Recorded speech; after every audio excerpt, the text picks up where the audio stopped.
Madam Ashok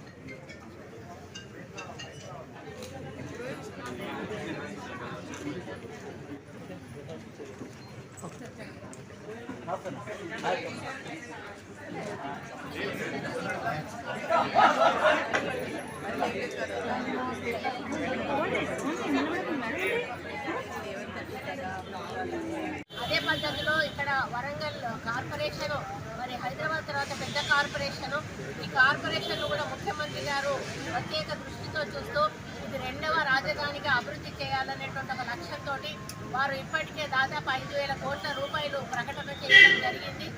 అది ముందుకు తీసుకుపోవడానికి ఈ బడ్జెట్లో కూడా వారు మరి నిధుల రూపంలో ఈ కార్పొరేషన్కు కూడా నిధులు కేటాయించడానికి వారు సిద్ధంగా ఉన్నారు. మరి దాని క్రమంలో ఇక్కడ ఈ కార్పొరేషన్ కూడా బడ్జెట్ ప్రవేశపెట్టాలి కాబట్టి 1,071 కోట్లతోటి ఈరోజు ఇక్కడ బడ్జెట్ను ఆమోదింపజేసుకొని ప్రభుత్వానికి పంపడం జరుగుతూ ఉంది. ఇందులో అన్ని రకాల మరి సమస్యలను కూడా మేము క్రోడీకరించి ముఖ్యంగా జీతాలు కూడా ప్రతి నెల రావాలి అనేటువంటిది కూడా మేము ఇందులో ప్రత్యేకంగా నొక్కి ఒక్కానించడం జరిగింది. మేము ఫైనాన్స్ మినిస్టర్ గారితో కూడా పదే రెవెన్యూ మినిస్టర్ గారితో కూడా పదే మా వరంగల్ అనేది ఒక ప్రత్యేకమైన నగరము, దీనికి చాలా చరిత్ర ఉంది, ఈ చరిత్ర ముందుకు తీసుకుపోవాలి, మరి ఈ చరిత్రను మనము చరిత్ర పుటల్లో లిఖించే విధంగా మళ్ళీ అభివృద్ధి చేయాలి అని చెప్పి కోరడం జరిగింది.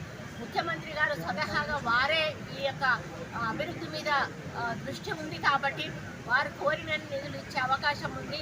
ముఖ్యంగా ఎయిర్పోర్ట్ సహకారంతో గతంలో ఎన్నడూ లేని విధంగా వరంగల్ చరిత్రలో లిఖించబడే విధంగా వరంగల్ మహానగర బడ్జెట్ 1,071 కోట్లతోటి ఈరోజు ఆమోదించబడింది.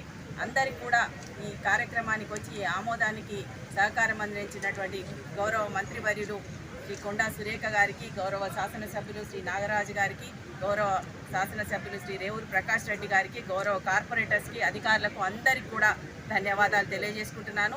ఈ యొక్క కార్పొరేషన్ ఏదైతే ఉందో గతంలో నుంచి కూడా అండర్ గ్రౌండ్ డ్రైనేజ్ సిస్టమ్ గురించి ఎన్నో ఏళ్ళ ఇక్కడ ఉన్న ప్రజల ఆకాంక్ష, దాన్ని గౌరవ ముఖ్యమంత్రి శ్రీ రేవంత్ రెడ్డి గారు దీని గురించి ప్రత్యేక దృష్టిని కేటాయించి బడ్జెట్ని ఇచ్చినందుకు వారికి ధన్యవాదాలు తెలియజేసుకుంటూ, అంతేకాకుండా ఎన్నో ఏళ్లుగా పెండింగ్ ఉన్నటువంటి స్టాంప్ డ్యూటీ ఫండ్స్ని 187 కోట్లు ఇచ్చినందువల్లనే ఈరోజు బడ్జెట్లో అది ఎక్కువగా పెరగడానికి అవకాశం వచ్చింది. అంతేకాకుండా ఏదైతే శానిటేషన్ వర్కర్ శాలరీస్ ఉన్నాయో, అవుట్సోర్స్ ఎంప్లాయర్స్ శాలరీస్ కూడా ఎక్కువగా ఇవ్వడానికి మాకు అవకాశం వచ్చింది. దాంతోపాటు పెరిగిన శాలరీస్ని కూడా సప్లిమెంటరీ బడ్జెట్ కింద పోయిన కౌన్సిల్ అయిన వాటికి కూడా మేము ఇవ్వడం జరిగిందని తెలియజేసుకుంటూ, దీంతోపాటు ఎలక్ట్రికల్ వర్కర్స్ కూడా వాళ్ళ జీతాలు పెంచడం జరిగింది.